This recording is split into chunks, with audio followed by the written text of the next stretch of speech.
Hello and welcome to In the Zone. I'm Mike Folta. Football season? Well, not quite, but it certainly feels like football weather here at Ross-Ade Stadium, where the annual spring game is about to start. Welcome to Alexander Field, where it can snow one day, make you sweat the next day, or just be downright dreary. Battling the conditions is tough, but keeping the field intact, that's a whole nother story. Welcome to a special edition of Fast Track Sports as we take a look back at some of the highlights in Boilermaker athletics so far this year. Hi everyone, and thanks for joining us. I'm Mike Folta. It was a challenging season for the Purdue wrestling team. They were 9-7 overall and went 3-6 in the Big Ten Conference. But earlier this season, I caught up with the team and found out that a tough schedule wasn't their only obstacle.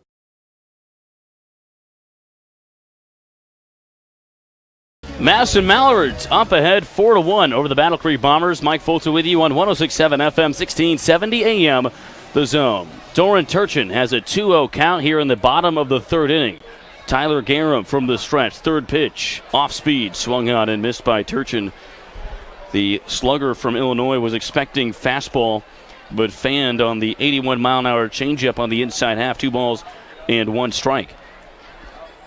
Madison slapped up 4 runs in the second inning thanks to doubles from Zach Taylor and Maverick Hanley. 2-1. Off speed, swung on and fouled back by Turchin. 2 balls and 2 strikes. Turchin grounded out to the right side of the infield his last time up. It was the middle and bottom of the Madison order that got the job done back in the second. Vinsky led things off with a walk, then it was that Taylor double. The 2-2 to Turchin. Changeup misses just low across the plate. Full count. Vinsky walked, Taylor doubled, Armstrong was hit by a pitch, Hanley doubled, Elson Peter had an RBI ground out, then Sam Hawley had a base hit up the middle. The 3-2 off speed, grounded down the third base line in fair territory past the third baseman Storm Jupe. Turchin rounds first. He's trying to make it to second. Why not? The throw from Hawken, not in time. A double from Doran Turchin. Man on second to start out the third, and the Mallards are already knocking on the door.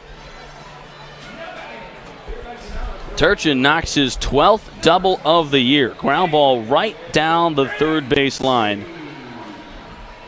Man in scoring position for David Vinsky. Vinsky, a .325 hitter for Madison, but only has 7 RBI on the year. First pitch from Tyler Garum, fastball up and away, 1-0. Vinsky walked his last time up. He has the worst RBI to at-bat ratio on the team. That's not necessarily his fault. The 1-0. Fastball swung on and popped up into shallow right center. This could be trouble. Norque races in, but the right fielder, Nick Walker, sprints and makes the catch on the fly for out number 1. A harmless pop out into shallow right center field from David Vinsky. There's 1 down for Zach Taylor. Taylor, the DH tonight for Madison. He is playing with a pulled right hamstring. On his double down the left field line, he was jogging nearly the entire way. He can barely move at 50%. He can hit, though. The first pitch from Garum. Fastball right across the outside half, 0-1. Taylor on the year, a .350 hitter for Madison, but only .280 with runners in scoring position. He was fantastic for the Mallards across the month of July, hitting above .400. 0-1, Turchin takes off. Fastball swung on and popped up in the infield in foul territory. Storm Jupe camps and makes the catch right next to third base. The ball was hit so high that it gave Doran Turchin in time to turn right around and head back to second base after he had made it almost all the way to third on a steal jump. 2 flyouts after the leadoff double from Turchin, and the Mallards are in danger of squandering a golden opportunity to add to their lead here in the bottom of the third inning. 2 down for Sam Armstrong. Armstrong was hit by a pitch his last time up. He has really not had the greatest last week or so at the plate. First pitch, fastball, gets by the catcher Felix, but bounces right off the knee of the home plate umpire Mike Corbett. It was a ball inside, 1-0. Armstrong only 1 for his last 21. Against Battle Creek on the year, the junior from Jacksonville is only 1 for 14. The numbers are not necessarily stacked in Sam Armstrong's favor. He does play extremely well at home, though. All 4 of his home runs have come here at the Duck Pond. 1-0. Turchin takes off again. Fastball inside. The throw from Felix to third base. Not in time. It hits the foot of Doran Turchin on the slide. Turchin maybe a little shaken up. Appears to be okay. It's another stolen base for Doran Turchin. That's his 12th of the year. It was a ball high to Armstrong, so now it's a 2-0 count to the junior from Jacksonville University. Garham out of the stretch. Third pitch to Armstrong. Fastball catches the high half of the zone. 2 balls and 1 strike now.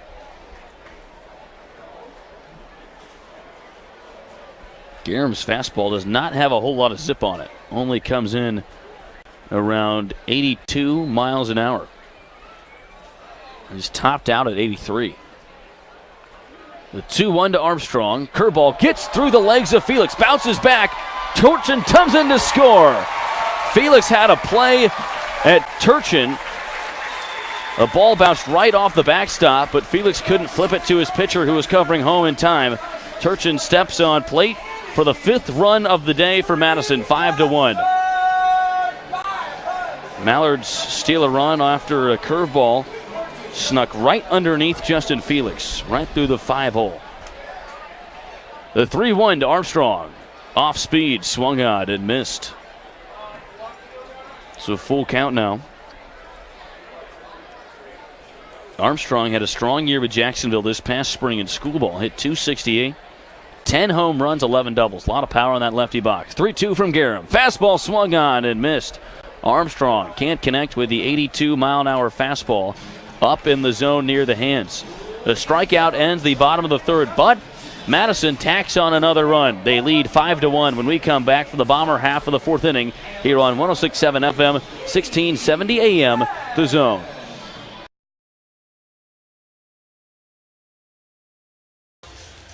Welcome back. Mike Folta, Connor Hoke alongside you on the Big Ten Network, where Purdue has put on a scoring clinic, much in part to that man right there, Vincent Edwards, who has just been on fire. 14 points. He's 4 of 5 from beyond the arc. And a lot of people have talked about that Vincent Edwards is the X factor for the Boilermakers. They'll go as far as he can help them go at that 6'8", the ability to have the versatility to dribble, shoot, and pass like he can. They need him to be more aggressive, and tonight he's definitely done that. He is the only active player in the country with 1,000 career points, 500 rebounds, and 300 career assists. He has been wonderfully productive with his stay here at Purdue. A drive in from Flavors earns a foul. Yeah, Haas jumped into him. As you take a second look at it. Foul is on Haas, yep. Just has to stay vertical. So Flavors will head to the line to shoot a pair. He's 4 for 6 on the year so far with Fairfield, and he bounces the first one right off the back iron. And we've talked a lot about the scoring for Purdue early in this game, but the defense has been outstanding as well.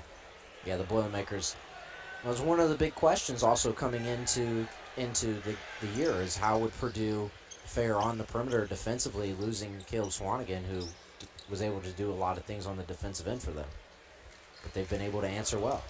Well, we've seen a bit of an identity change for Purdue, losing Swanigan, and now we know they want to move, they want to go quicker, put up more points, but the question was, with that, are they going to be able to anchor down on defense? Quick jumper from Carson Edwards. Doesn't go. Strong board from Haas, and he's fouled underneath.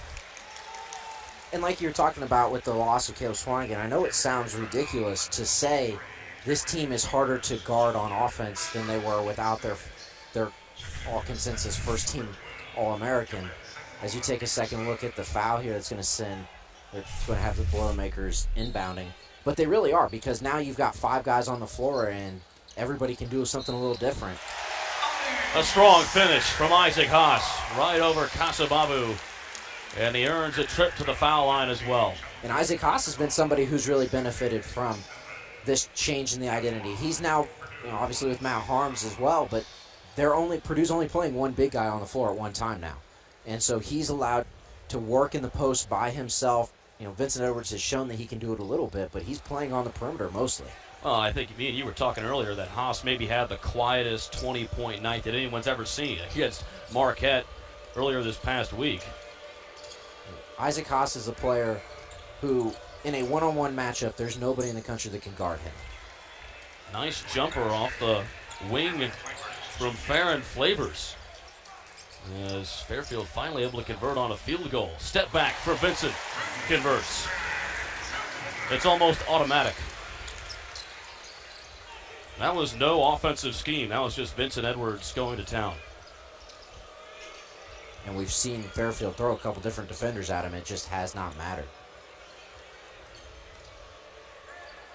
Here's Benning trying to spin, and he walks. How about that defense from P.J. Thompson? He just stood his ground. And it's another Fairfield turnover. This is a Purdue team that has maybe not had turnover issues, but they average about 12 a game. I think maybe more than Coach Painter would like to see here in non-conference play at the start of the season. Yeah, I think the Boilermakers have been a little sloppy, like you said, taking care of the ball to start the year. Typically, you see those turnovers start to go down, though, as you get more minutes played and you get a little more comfortable and a little more focused. PJ from the key, good. Purdue continuing to light it up in the first half. Another three-point basket. That is 10. You think three-point shooting was an emphasis maybe this week in practice after the Marquette game? There's a three from the corner from Flavors, no good. Nelson will have a go. And this time it finds the bottom of the barrel. And Nelson has shown a little bit of life on offense for the Stags. Had that nice three-point play on the crafty and one opportunity. And then right there, able to knock down the spot-up three. Haas able to find it down low. Can't get the putback, and Vincent Edwards loses it out of bounds. Platoon swap here for Fairfield, as checking in will be Jesus Cruz as well as Jerome Segura. Huge lead for Purdue here with just under 5 minutes left in the first half. Decent crowd here at Mackey, Connor. We thought it might be a bit sparse. Students heading home for Thanksgiving.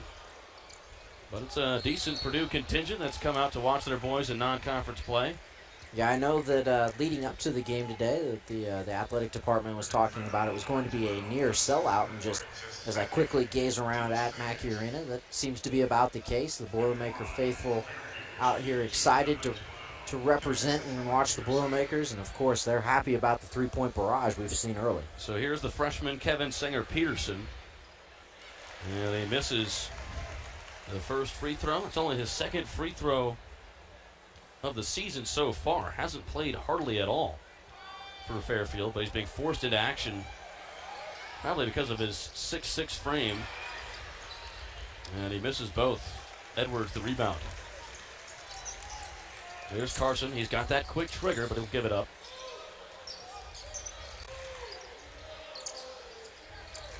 PJ from the wing. Automatic. Thompson strikes again. He is now 4 of 5 from the field, and they are all three-point baskets. Millen inside, nice take right around Haas. Fairfield has shown some life, you're right, Connor, on offense, but for the most part, it's been all Purdue on that end of the floor. Edwards, a quick jumper, like it's nothing. It looks like shoot-around right now, Mike. It's just, Fairfield just is totally shell-shocked on the defensive end. They don't know what to do right now. And Purdue almost looks like a team that has something to prove. Millen, no good. Carson wants to push it. A Euro step in the lane, not quite. But he was fouled on the drive. How about that from Carson Edwards, as we'll take another timeout right here on the Big Ten Network. When we come back, there'll be a pair of free throws for Carson Edwards.